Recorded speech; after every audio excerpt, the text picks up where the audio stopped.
Ассалаумағалейкум, құрметті қазақ елі, есімім Нақып Бақытжан. Бүгін 21 сәуір 2024 жыл.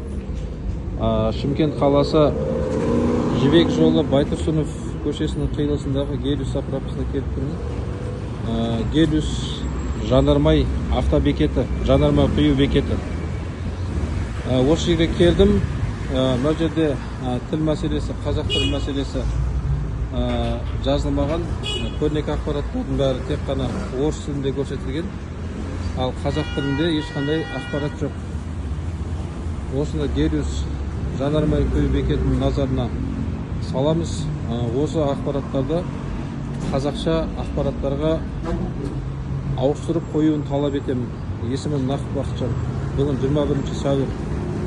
Мына байқасаңыздар, мынау Гелиус жанармай бекетінде ешқандай қазақ тілінде ақпарат көрсетілмеген, көрнекі ақпараттар тек қана орыс тілінде көрсетілген. Мына жерде міне тек қана орыс тілінде көрсетілген. Осыны назарға алуды талап етемін.